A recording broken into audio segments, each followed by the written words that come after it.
Eu queria me inspirar no pastor Joel. Às vezes ele faz umas coisas diferentes na pregação. Então, eu tô um pouco de vergonha, mas eu vou fazer. Eu trouxe coisinha aqui para mostrar, olha só, sou diferente. Esse é o meu jeito de passar vergonha. Vocês sabem o que é isso? Alguém sabe? Ó, se eu perguntar pro Maurício ali, ele vai dizer, o que é? Mão francesa usa para quê? Apoio?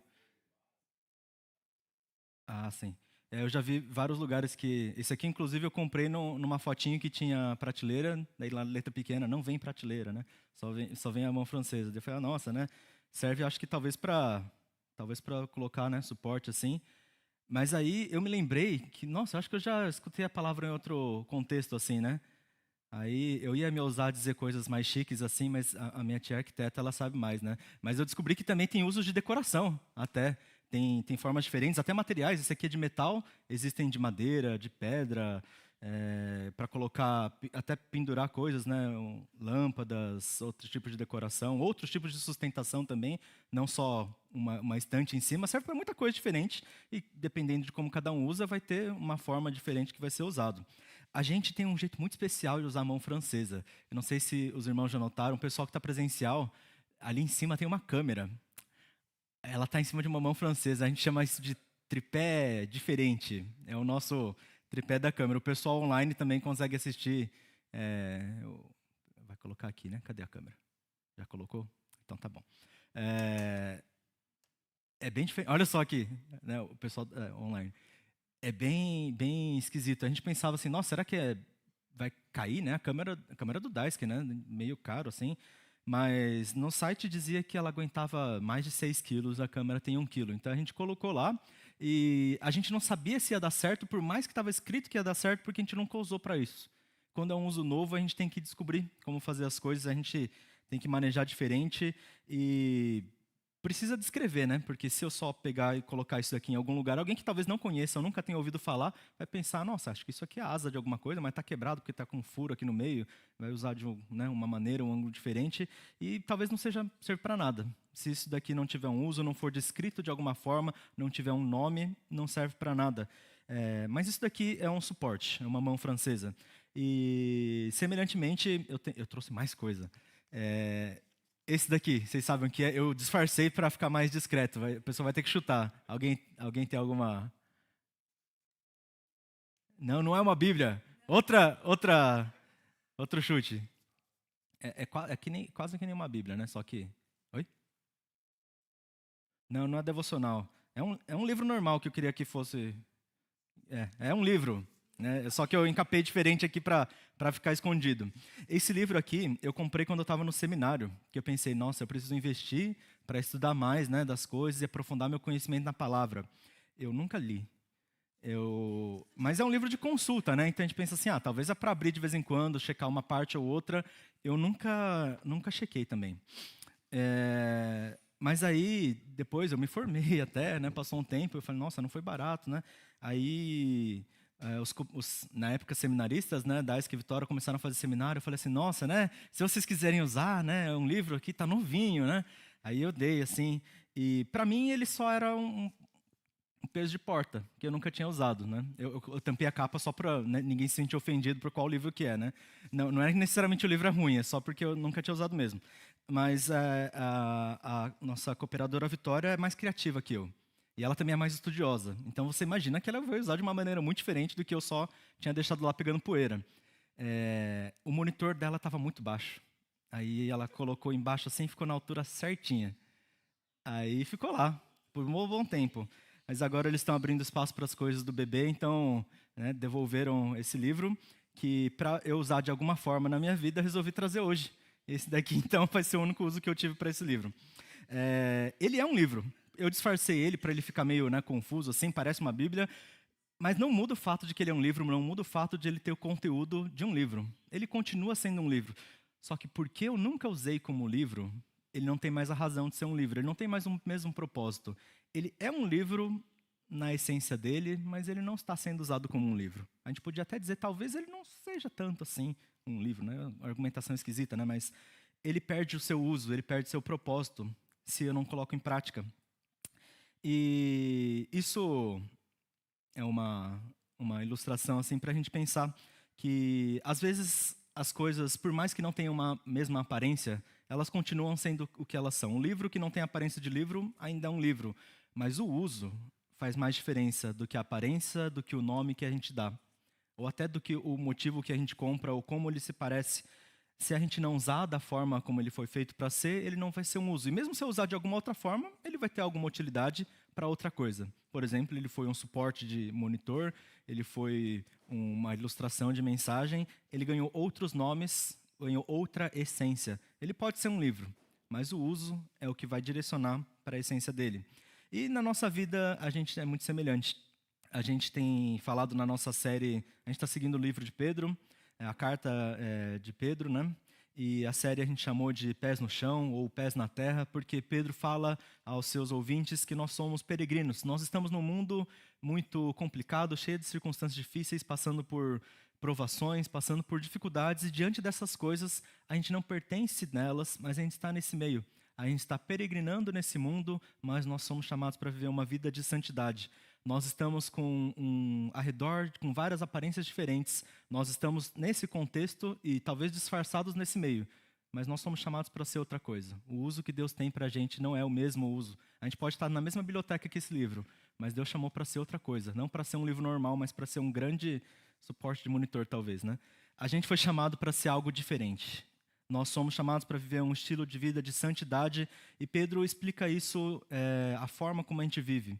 Se nós, que somos pessoas, somos chamados para ser algo diferente, esse algo diferente ele chama de identidade, identidade do corpo de Cristo. O corpo de Cristo não foi chamado para ser a mesma coisa que os outros que têm a mesma aparência foram chamados para ser.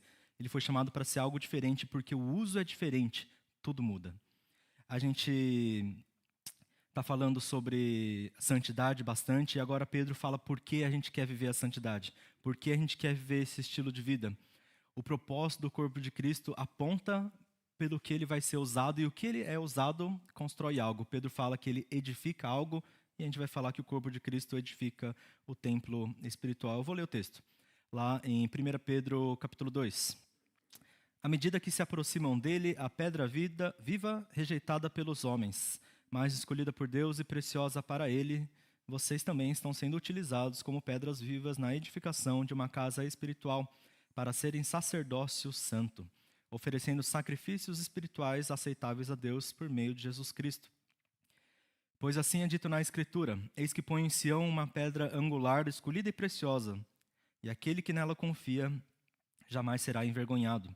Portanto, para vocês os que creem, essa pedra é preciosa, mas para os que não creem, a pedra que os construtores rejeitaram tornou-se a pedra angular, e a pedra de tropeço e rocha que faz cair.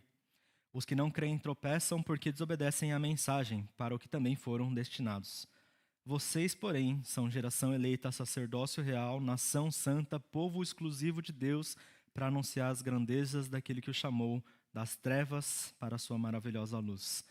Antes vocês sequer eram povo, mas agora são povo de Deus. Não haviam recebido misericórdia, mas agora receberam. Vamos orar mais uma vez? Senhor Deus, nós te agradecemos porque maravilhosas são as tuas obras no nosso meio. Gracioso é o Senhor por nos dar essa oportunidade, misericórdia para conosco, que éramos de natureza pecaminosa, mas o Senhor nos permite ter natureza de santidade.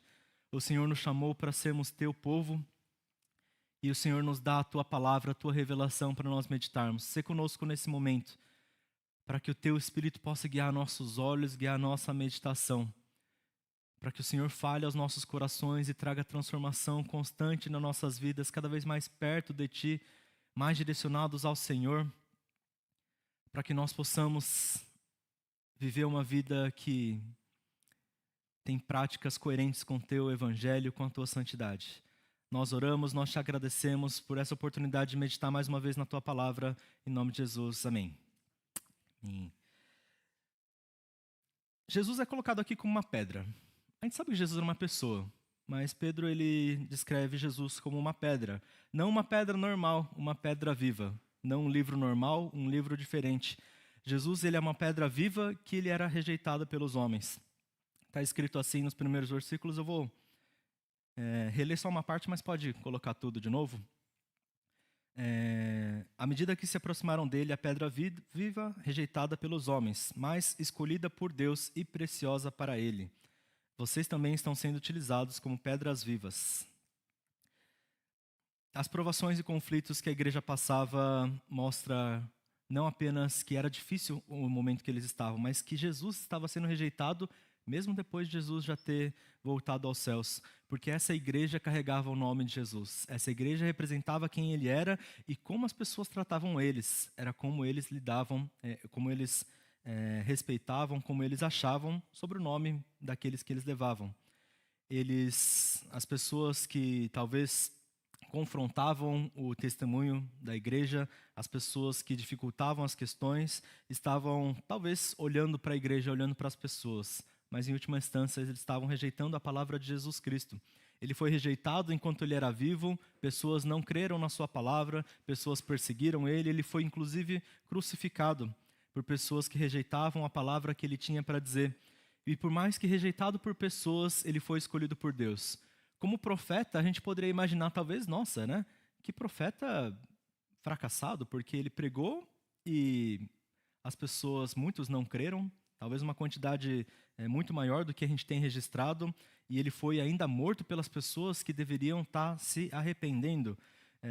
Se a gente for comparar na Bíblia, muitos outros tiveram ministérios também difíceis assim. Na visão humana, talvez por sucessos, né, de quantas pessoas ele conseguiu falar, o quanto efetivo ele foi, quanto tempo ele viveu, Jesus ele tivesse outra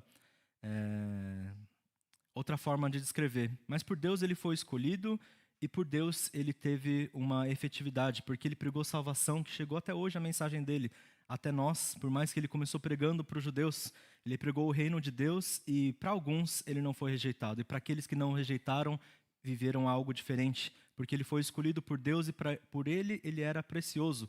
E não apenas Jesus, que foi escolhido por Deus, que veio a pomba dizendo que ele era filho amado, que ele tinha uma mensagem para dizer e pregou a palavra da salvação. Agora, depois que Jesus foi elevado aos céus, essa missão ficou também com a igreja. Agora nós também corremos o mesmo risco de sermos rejeitados, de passarmos por provações e dificuldades, e nem todas elas vêm em forma de perseguição. Nós temos outras dificuldades, a gente acabou de lembrar dos nossos irmãos que estão passando por dificuldades de saúde. Nós temos dificuldade no nosso crescimento da fé, alguns no estudo da palavra, alguns têm desafios de refinar o caráter em direção a Deus. Nós temos muitas barreiras, muitas dificuldades, muitos conflitos no nosso dia a dia. E eles são o nosso contexto, eles não são o nosso uso, eles não são o que define quem nós somos. Aqui está dizendo, que continuação desse texto, estão sendo utilizados como pedras vivas para a edificação de uma casa espiritual, para serem sacerdócio santo, oferecendo sacrifícios espirituais aceitáveis a Deus por meio de Jesus Cristo. Se por meio de Jesus Cristo nós nos tornamos também, assim como ele, pedras vivas, não apenas uma pedra suja que está lá na esquina, um peso de porta, alguma coisa que não é utilizável, nós somos pedras vivas para seguir o mesmo ministério de Jesus, não escolhido por pessoas, mas escolhidos por Deus. E aqui Pedro descreve qual é o uso. E lembrando da minha ilustração inicial, o uso vai definir, vai demonstrar qual é a essência do objeto. Qual que é o uso da igreja de Cristo? O uso da igreja é para ser, eu vou ler agora na NVT, pedras vivas com as quais um templo espiritual é edificado. Além disso, são sacerdotes santos. Por meio de Jesus Cristo, oferecem sacrifícios espirituais que agradam a Deus. Nós temos aqui 3 imagens que Pedro coloca: templo espiritual, sacerdotes santos, sacrifícios agradáveis.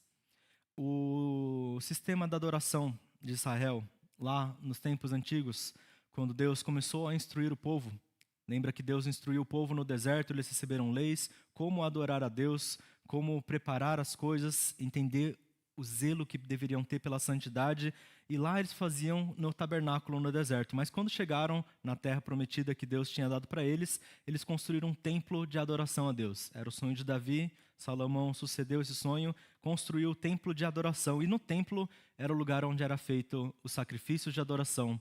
Eles pediam perdão dos pecados, eles eram instruídos na lei. O templo de Deus era a representação da centralidade da adoração de todo um povo em relação a Deus.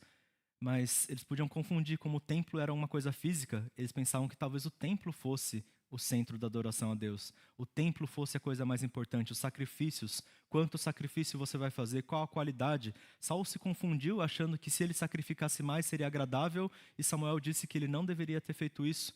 Deus tinha mandado destruir todas as coisas do povo que eles tinham dominado, que eles tinham ganhado no conflito, e Deus queria que aquelas coisas fossem para destruição, porque para ele ia usar outras coisas para adoração. E Saul tinha poupado, talvez porque ele tivesse tido ganância pelas riquezas, talvez porque ele quisesse adorar Deus com mais coisas, mas ele olhou para os objetos, ele não tinha olhado para a adoração a Deus. Então aqui quando Pedro fala, nós somos chamados para edificar um templo espiritual, nós somos chamados para voltar a nossa adoração como igreja para Deus, não para um lugar físico, não de alguma forma específica, com algum objeto específico, não distraindo nossos olhos, mas olhando para a adoração genuína a Deus. Jesus falou depois à mulher samaritana, que é feita em espírito e em verdade, não em algum lugar específico, mas a adoração a Deus é de um jeito específico. E aqui Pedro fala, ela é construída pela Igreja de Cristo. Não tem adoração sem a Igreja de Cristo. Nós nos reunimos não porque nós precisamos estar juntos, mas porque nós queremos adorar de forma genuína com outras pessoas,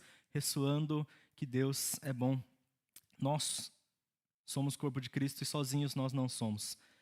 Nós somos corpo de Cristo, mas sem o Espírito Santo nós não somos templo espiritual. Nós nascemos para edificar um lugar de adoração. E nesse lugar de adoração, pessoas que ministram precisam ser sacerdotes santos. O sacerdote era aquele responsável por fazer o intermédio entre Deus e o povo. Ele representava o povo diante de Deus, pedindo perdão dos pecados, demonstrando como era a direção que o povo estava. E Deus respondia através do profeta. O sacerdote, ele era aquele que representava a nação. Mas depois está escrito que nós seríamos uma nação de sacerdotes, não apenas um representante, mas porque Jesus Cristo é o representante, o sumo sacerdote. E ele é aquele que deixou esse caminho direto com Deus para conosco. Ele nos deixou do Espírito Santo e agora nós temos a oportunidade também, não apenas em comunhão, mas apresentar nossas ofertas, representarmos quem Deus é, não porque nós somos sacerdotes por nossas capacidades, ou por nossos títulos, ou por nossas forças, mas porque o Espírito Santo habita em nós. Nós, como igreja, somos chamados para ser sacerdotes santos, representar quem nós somos diante de Deus. Nossas ofertas de perdão de pecados, nossas ofertas de adoração, nossas ofertas de consagração. A igreja, o uso que ela tem, de acordo com Deus, é para ser um lugar de adoração por pessoas que são santas. E todas as pessoas santas. Não é a pessoa que está falando na frente, não é um representante, não é de algum dia da semana. Nós somos chamados para ser sacerdotes santos, para ser uma nação de sacerdotes. Não apenas uma pessoa que é representante, outros que nunca ouviram falar da palavra, mas quando a palavra chega aos nossos corações, a gente deveria buscar cada dia mais. Eu vou deixar só para os estudiosos, o pessoal, que tem as qualificações de entender a palavra de Deus. O pessoal do louvor vai se responsabilizar sobre a adoração. Todos nós estamos aqui nessa posição de buscar da palavra, de debruçar no que o Senhor tem para nós, para que nós possamos viver. A responsabilidade do sacerdote era ter zelo pela palavra e ensinar esse zelo para outras pessoas. E se somos uma nação de sacerdotes, a igreja tem a função também de pregar o evangelho, de buscar na palavra, de levar o povo à adoração. E por meio de Jesus Cristo, a forma dessa adoração é de sacrifícios espirituais que agradam a Deus. Não apenas de coisas materiais, a gente pode representar dessa forma sim, nas nossas ofertas. O dinheiro para Deus não faz exatamente a diferença, mas se para a gente faz, isso demonstra do nosso coração a consagração que nós temos, de quem nós sabemos que pertence, de onde nós sabemos que nós recebemos dessas dádivas. Nossas ofertas devem ser agradáveis a Deus, como Abel teve lá no início da história da humanidade. uma oferta que agradou a Deus porque ele ofereceu das melhores partes. Caim não teve uma oferta que disse que desagradou a Deus porque ele fez de alguma forma horrível, porque ele não ofertou, porque ele fez de coisas que eram horrendas para Deus. Mas a distinção é que Abel fez algo agradável, porque a sua disposição era uma disposição de consagração. A igreja de Cristo é chamada para adorar num lugar de santidade. A igreja de Cristo é chamada para ser sacerdócio santo. E a igreja de Cristo é chamada para oferecer coisas que agradam a Deus. A nossa forma de agradar a Deus está no nosso uso, no nosso propósito. Não em quem nós parecemos ser. Não em quem nós declaramos ser apenas. Mas em quem nós vivemos a nossa vida para ser. Essa é a nossa adoração. Então, eu faço essa pergunta. Como tem sido a sua vida na fé? Será que, como o povo lá na época de Pedro, você tem experimentado conflitos? Alguns conflitos podem ser aparentes. Tem nossos irmãos na fé em alguns lugares do mundo que são ativamente perseguidos, fisicamente sofrem riscos de vida. Mas pode ser muito discreto. Nossos conflitos na fé pode ser um leve esfriamento que a gente não percebe ter do nosso coração. Aquele dia que a gente acorda e pensa assim, acho que hoje eu não vou fazer o devocional porque eu estou um pouco cansado. Eu não preciso meditar na palavra do Senhor ou aprofundar meus conhecimentos, porque é muito difícil, eu não tenho conseguido. Talvez eu não vou priorizar tanto. Nossa, louvor é durante o culto, mas não é a mesma coisa quando eu estou sozinho, então talvez eu deixe por isso mesmo. Nossos conflitos podem ser simplesmente desde esquecimentos que ocorrem às vezes por falta de priorizar, até uma posição que nós temos. Nossa, a palavra diz isso e é tão dura, é tão difícil. Acho que eu vou prestar atenção em outras partes primeiro, depois eu volto para aquela parte que precisava corrigir. Nós vimos na semana passada duras verdades. O pastor Joel lembrou Pedro falando que o nosso caráter tem que ser reto, de santidade, em várias questões, até nas mais discretas de fala, de maledicência, de coração. Como tem sido o seu conflito de fé? Discreto, grande, agudo ou menos perceptível? Será que nessas coisas você tem percebido que você foi chamado para ser de outra natureza? Que foi chamado para construir outras coisas? Como nós temos gastado o nosso tempo, como indivíduos, mas como igreja? Nós somos chamados para construir um templo espiritual, para sermos sacerdócio santo, para oferecermos sacrifícios espirituais. Se talvez nós não temos resposta, a gente pode começar a orar mais sobre isso. Fica então o convite, nós como Igreja de Cristo, nós como Holiness e Suzano, vamos orar juntos, vamos buscar da direção de Deus. Quais são os planos que Ele tem para a nossa construção, para nós edificarmos esse templo espiritual? Como Ele quer nos direcionar para nós moldarmos nosso caráter, a nossa postura, para sermos sacerdócio santo?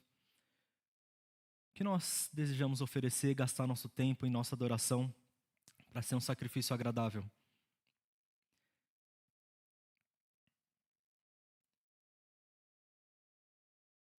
O mundo, ele sempre dificulta essa nossa jornada.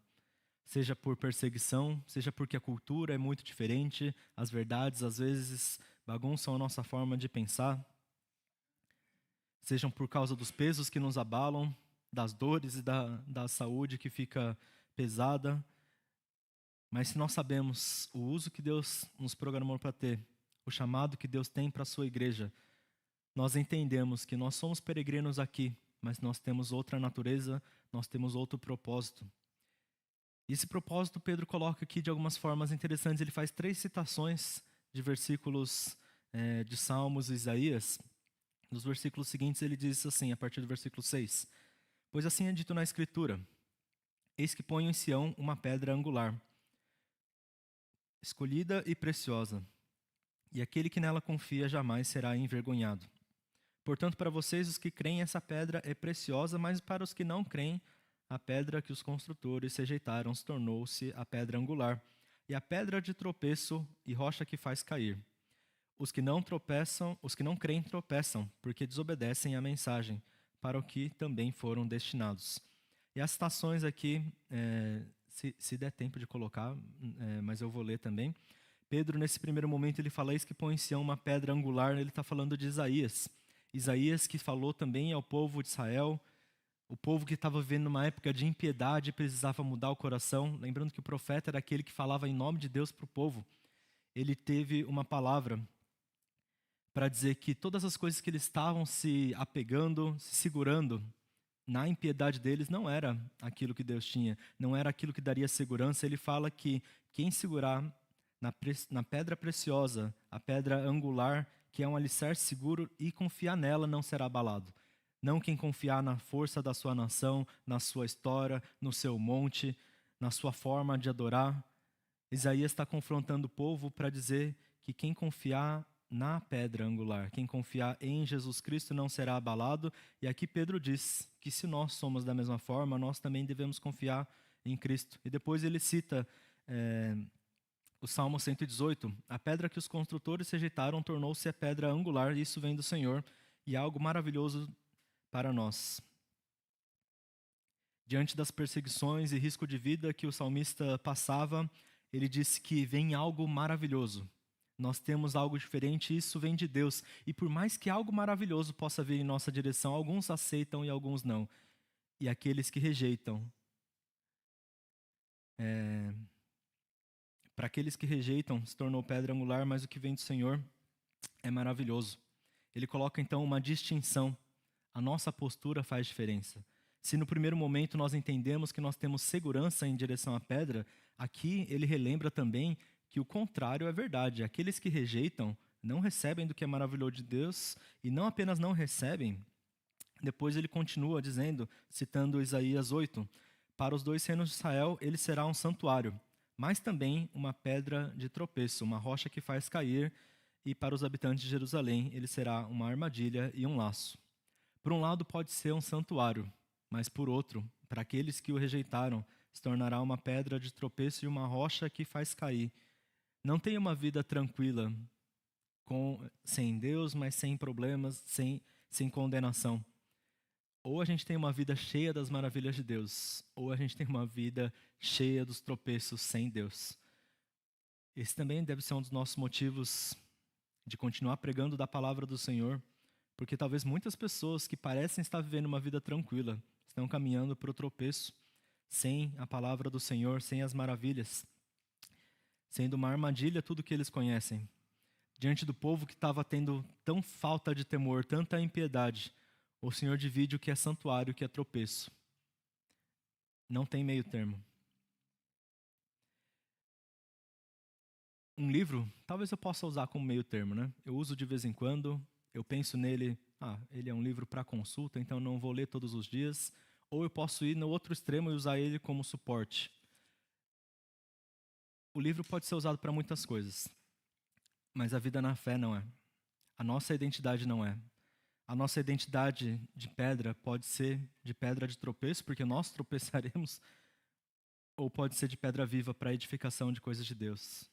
Significa que se a gente não edifica coisas de Deus, não é que só a gente é uma igreja parada, a gente não está sendo igreja que nós somos chamados para ser.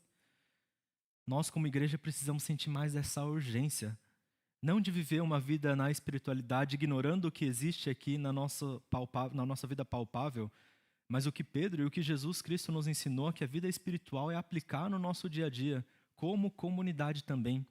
Nós buscarmos com essa intensidade, nós crescemos com essa verdade, nós vivemos uma vida diferente, por mais que peregrinos, fazendo diferença nesse mundo. Para que serve essa pedra que nós somos? Para que serve essa igreja? Porque se a gente dizer que a igreja serve só para ser uma construção que é um local de reunião, então ela não é a igreja de Cristo, ela é um prédio. Se essa igreja servir simplesmente para nos alimentar só um pouquinho, porque a gente precisa só ter um soro para durar a semana, então ela não é a igreja de Cristo, ela é talvez alguma terapia, alguma tirar peso da consciência. Para que serve a nossa comunidade diante do Senhor? Nós somos chamados para ser sacerdócio real, ou nós somos chamados para depender de outras pessoas? Se nós somos chamados para depender de outras pessoas, não fomos chamados por Deus. Como nós temos vivido a nossa vida? Como tem sido nossa urgência? O povo de Deus, ele foi chamado para construir. E não para construir algo genérico, para construir algo específico. E esse algo específico, Pedro conclui dizendo que é testemunho da palavra. Versículo 9: Vocês, porém, são geração eleita, sacerdócio real, nação santa, povo exclusivo de Deus, para anunciar as grandezas daquele que o chamou das trevas para a sua maravilhosa luz. Para anunciar as grandezas daquele que o chamou das trevas para a sua maravilhosa luz. Antes vocês sequer eram povo, mas agora são povo de Deus. Não haviam recebido misericórdia, mas agora receberam. Antes poderíamos estar fadados a tropeçar, fadados à condenação, fadados a não ter das misericórdias e das maravilhas de Deus, mas agora nós entendemos, somos chamados para ser geração eleita, escolhidos por Deus, sacerdócio real, nação santa, povo exclusivo de Deus. Frase que era exclusiva para falar do povo de Deus, os judeus que receberam da palavra inicialmente, mas agora Pedro está falando a um público de gentios, como nós. Nenhum de nós aqui é judeu, mas a palavra chegou a nós. Jesus ensinou a pregar a todas as nações o evangelho de Cristo. E todo aquele que crê faz parte desse corpo, portanto, todo aquele que crê é nação santa. E a nação santa tem esse dever de anunciar as grandezas de Deus, não apenas as obras que Ele fez na nossa vida, porque isso é só um pouco. A gente anuncia todas as grandezas de Deus, a gente prega a palavra do Senhor, a gente testemunha da nossa vida, a gente fala que Ele nos chama das trevas, não apenas para a luz, mas para a sua maravilhosa luz. Nós fomos chamados para ser povo. Ser povo não significa simplesmente uma unidade. Nossa, agora a gente tem uma identidade em comum. Nós somos uma comunidade aqui de cristãos. A gente é definido pelo nosso nome Holiness, que a gente usa todos aqui juntos. Não, o que define nós como corpo de Cristo é a presença do Espírito Santo em nós. É a verdade do Evangelho em nossas bocas. É Jesus Cristo nos nossos nomes que nós chamamos de cristãos. Quando Deus falou em Êxodo, agora, se me obedecerem fielmente e guardarem a minha aliança, vocês serão o meu tesouro pessoal entre as nações. Embora toda a terra seja minha, vocês serão para mim um reino de sacerdotes e uma nação santa. Essa é a palavra que Deus disse para Moisés passar para o povo. Se vocês guardarem a minha aliança e me obedecerem fielmente, vocês serão o meu tesouro pessoal. Assim como precioso Jesus é para Deus, nós também somos chamados tesouro pessoal de Deus. Dentre todo esse mundo que pertence a Deus, existe uma diferença. Uma diferença de uma nação santa, de um reino de sacerdotes. Nós não éramos povo, mas nós somos agora povo de Deus. Uma pedra, ela pode ser só uma pedra. Um peso de porta pode ser só um peso de porta.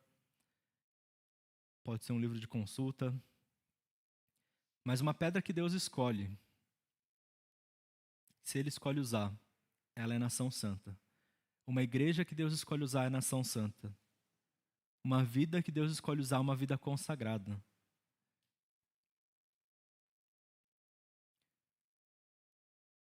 Será que nós temos entendido a profundidade, a seriedade que são essas palavras de Deus? Que nós somos geração eleita, que nós somos sacerdócio real e nação santa? Porque isso deve empolgar tanto o nosso coração e nos levar para frente, que todas essas dores, esses conflitos, essas provações que o povo passava naquela época, para Pedro, isso bastava. Essa palavra aqui era a palavra de mudança. Isso daqui é a conclusão dessa primeira mensagem que ele tem falado desde o início que a gente começou a meditar da carta até então. Ele conclui essa primeira ideia dizendo, olha, a gente nasceu para ser santo, diferente das situações do mundo, para ter um caráter transformado. E por que tudo isso? Porque Deus escolheu para sermos diferentes. E sermos diferentes para construir algo. E construir o que Deus nos mandou a construir é o que demonstra que nós temos essa natureza. É o que demonstra nós, como ferramentas, que nós temos uma identidade específica diante de Deus. Nós não falamos que somos corpo de Cristo apenas como linguagem ou apenas para dizer que somos partes da mesma coisa. Nós falamos que somos corpo de Cristo porque a palavra principal não é nem corpo, é Cristo. Nós somos segundo Cristo, de acordo com Ele. A igreja de Cristo tem um chamado específico, tem uma missão específica nesse mundo, pregando o evangelho, mas fazendo a vontade de Deus em adoração, na nossa postura, no nosso dia a dia, do mais simples até as partes mais difíceis. Eu, quando era mais novo, aliás, até hoje, eu tenho muita dificuldade de leitura. Eu falei que eu não li o livro não é só porque eu não achei muito legal, mas é porque quando eu começo a ler qualquer coisa, né, pode ser até um folhetinho assim, né, dá alguns parágrafos, uma página, no máximo 4, já experimentei, fiz até uns testes, eu não consigo manter a atenção, às vezes eu nem lembro do que eu li, e aí eu preciso dar uma pausa, aí eu volto a ler. E a minha pausa dura uns 5 minutos e eu leio por uns 30 segundos, né? Então, se eu for tentar ler um livro desses, eu vou demorar muito. E quando eu tinha 12 anos, eu estava tendo dificuldade de fazer devocional, porque, né, é, o devocional tinha o materialzinho, né? Tinha a meditaçãozinha lá, e depois você tinha os versículos da Bíblia. Mas eu começava a ler a meditaçãozinha e eu não conseguia prestar atenção.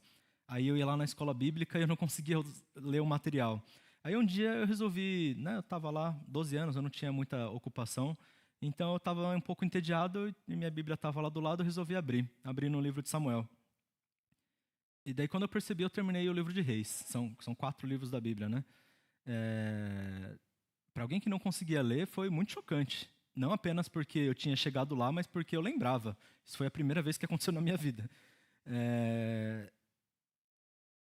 Eu não sei ler, mas se eu me descrevesse dessa forma, com esse uso específico, eu sou alguém que não sei ler, e o pessoal dizia, bom, pelo menos você sabe fazer conta direito, né? Matemática, vai para alguma área diferente da engenharia. Que eu tentei começar, mas era insuportável no meu coração.